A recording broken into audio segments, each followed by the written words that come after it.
Welcome back, everyone. Michael here with Offshore Citizen. Today I'm going to give a little bit of a different type of video that I thought would be kind of enjoyable. And that is, I'm going to give some of my top 10 or so book recommendations for 2021. I try to read, I don't know, like a book or two a month. I'm not like religious or particular about it. It depends on, what I'm enjoying and how much time I have, etc. I like to do audiobooks personally. So if you haven't checked out Audible, it's a great system. Would definitely go with that route. Basically what it is good for, my wife was talking about it, I got her on it recently, and she loves traditional books, right? She just like the feeling of them, the smell of them, all of this. But the thing that she hadn't appreciated that she's really appreciating now is the convenience of being able to do it while you're doing something else, right? So you can be listening to an audiobook while you're working out, while you're walking, while you're driving, while you're whatever. And so that's how I often do it. And then I like to put them on double speed so I can kind of get through more content quicker. So anyway, that being said, I'm going to go through. Before I start though, I would love to hear your book recommendations. Like, what are some of the great books that you've read in the last year or few years? What would you recommend? Put them in the comments below. Yeah, great to hear. The ones that I'm going to share are going to be not just necessarily ones that I've read this year, but over the last couple of years. Also, I read a lot of fiction. And so I'm not going to spend this on fiction books because it's not really kind of the purpose of this channel. So I'm going to just focus on nonfiction books, mostly, ones that you might find informative, in a few cases interesting. And some of them are like more for business owners. Some of them are a little bit more for kind of general kind of world knowledge. And some are, kind of a hybrid, interesting and fun. So I'm going to go through all of those. Before we get started, if you haven't already, please smash the subscribe button, nail the notification bell, hit the little all notifications thing. Really appreciate your subscription. If you'd like help with any of the topics we talk about here, go and check out some of our other videos, and you can book a call with me at calendly.com/Michael-Rosmer, link in the description below. And I mentioned in the last couple of videos, I have another channel. If you're ever interested in kind of world issues, I talk about those on the Solutions Podcast. You can go and check that out as well. Okay, let's dive into this reading books list. So one of the books I just finished, great book, really recommended, is The Psychology of Money. Okay, so The Psychology of Money basically points out that a lot of financial success, or most financial success, is less like physics, where you have mechanics, and more like psychology. And they give some really persuasive examples of this. But they also just have a lot of good wisdom in there. For example, they have an interesting case study on why is Warren Buffett so rich, and what you can kind of learn from that. They talk about some people who have, made a lot of money and then lost a lot of money. They've talked about, kind of like what is kind of the narrative of what happened kind of post World War II that led us to where we are today. Super interesting kind of for having a view of understanding the world today, society today, as well as understanding ourselves, and just little tips for how to improve our investing, yes, but I think just life in general. I don't necessarily agree with all of his conclusions, etc. But I think it was a great and interesting book. A client recommended to me, highly appreciated. The next one that I'm going to mention is How to Fail at Almost Everything and Still Be Wildly Successful by Scot Adams. One of my favorite kind of like personal development, self-help, business type books out there. In part because it's very real, right? A lot of books, I feel like, regurgitate the same nonsense that you get in the self-help, personal development type world. And he really kind of is clear speaking, cutting through a lot of that. It's, of course, his views, his opinions, and some of that is not accurate, but he's got some great little tidbits in there. So I really enjoyed it. Plus, he's an entertaining writer. For those of you who don't know, he's the creator of the Dilbert comics. I didn't really realize that he's actually a lot more than a cartoonist. He has like quite a business and finance background, etc. So yeah, quite interesting. Definitely recommend that book. Let's see here. What is number 3? So number 3 will go to kind of a different direction.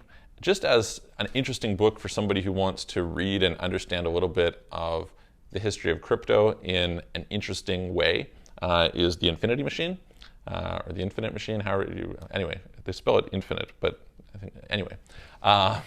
And it's the story of Ethereum. So it's written in a pretty engaging way, and kind of gives some interesting background to what developed in that world and why Ethereum was important and all this sort of thing. So interesting book. The next one, super interesting book. I read this last summer, I guess it was, and that is Predictably Irrational. So Predictably Irrational is all about behavioral psychology, and the author's got some really cool things pointing out just, again, like how people are, and consequences of this in sales, in marketing, but also just in life. So definitely recommend Predictably Irrational as number 4. What else do we have? Antifragile. Antifragile is probably Nassim Taleb's best book, in my opinion. Nassim Taleb is quite a contrarian thinker, but he's quite a robust thinker in a lot of regards.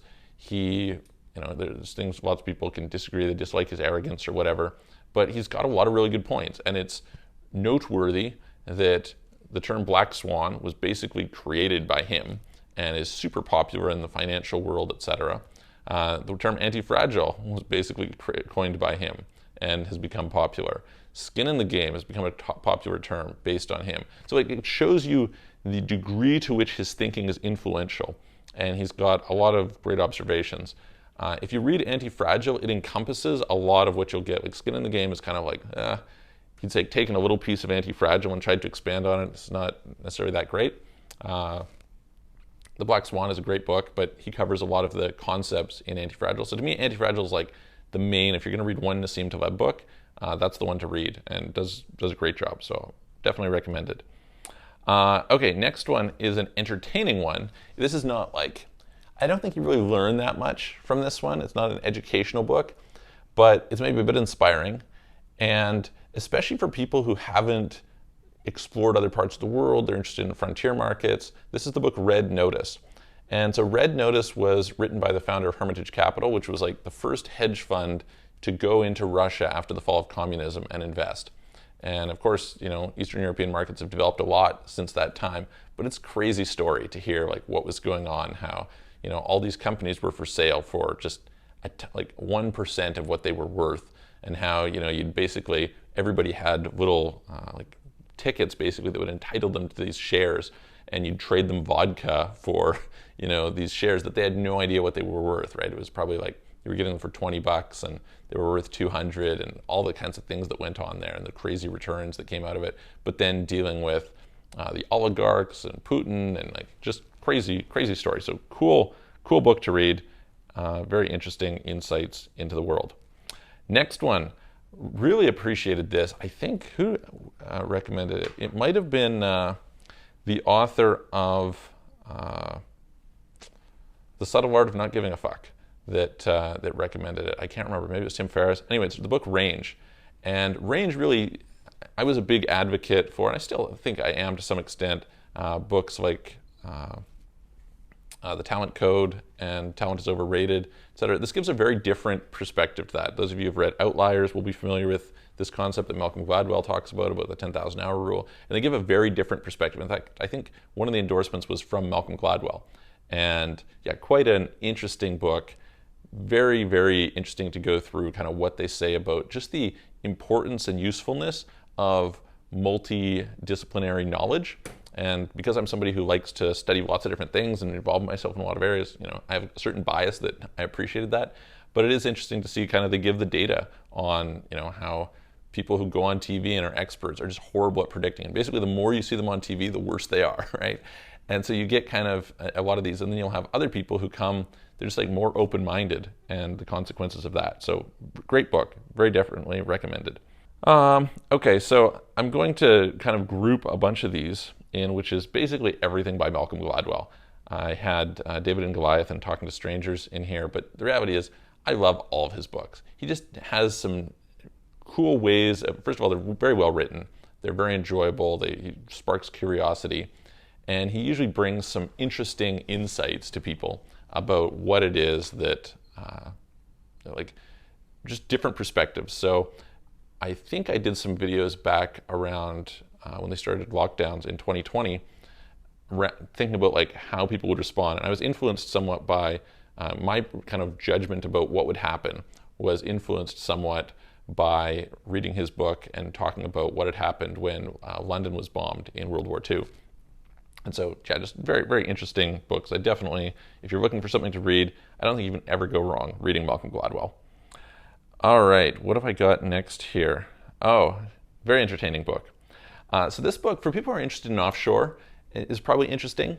For those who are interested in understanding kind of what's gone on in Malaysia, etc., this is very interesting. And for those people who are just interested in an interesting story, the book $1 Billion Whale, which is about the 1MDB scandal with Joe Low and how they basically ripped off the Malaysian people for about $4.5 billion, and how that happened and their use of offshore accounts. And it really informs actually a lot of the rules. Like, you might not understand a lot of what's gone on with banking and restrictions and politically exposed people and how this all works without reading that. Like, when you read that, it'll help you to understand, like, oh, hey, like, I understand what they're trying to prevent, right? So very interesting book. Things have changed a lot. So, what he did back then really wouldn't work today in kind of the modern offshore world, but really interesting. So, and super entertaining read. Let's see, moving on here. Okay, if you're interested in building a company, one of perhaps the most interesting books I've read in the last while, a lot of them are very repetitive and things like this. They don't offer kind of new insights that are going to break through in some way. But Reid Hoffman wrote the book Blitz Scaling. And so for those of you who don't know, Reid Hoffman was one of the co-founders of PayPal. He built LinkedIn, very well known for being super connected in Silicon Valley.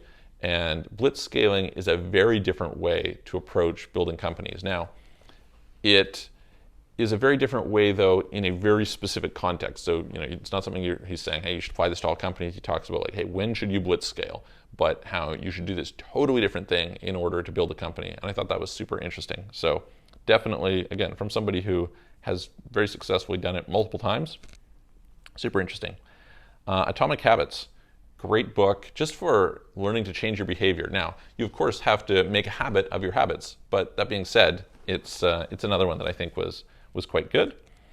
Another one here was, I got it from Bill Gates' recommended reading list one time, was Factfulness. Factfulness is basically about common ways that we missee the world and ways of correcting that. So, for example, what they call the myth of the gap and changing that with kind of levels. And so it's great for just helping to improve your thinking.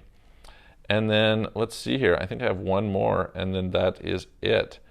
Okay, so the last one that I'm going to finish off with is High Performance Habits by Brendon Burchard. I was never really a Brendon Burchard fan. I thought he was, a little, I don't know, it just wasn't my style. But High Performance Habits is a great book.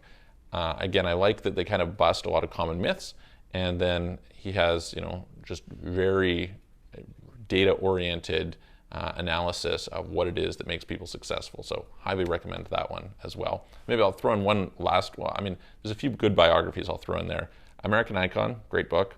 The Steve Jobs biography and the Elon Musk biography. All three of those I enjoyed as well. So anyway, let me know what your favorite books are. Tell me why. Put them in the comments below. If you like the video, share it with your friends, give it a thumbs up, and I'm going to see you guys on the next video.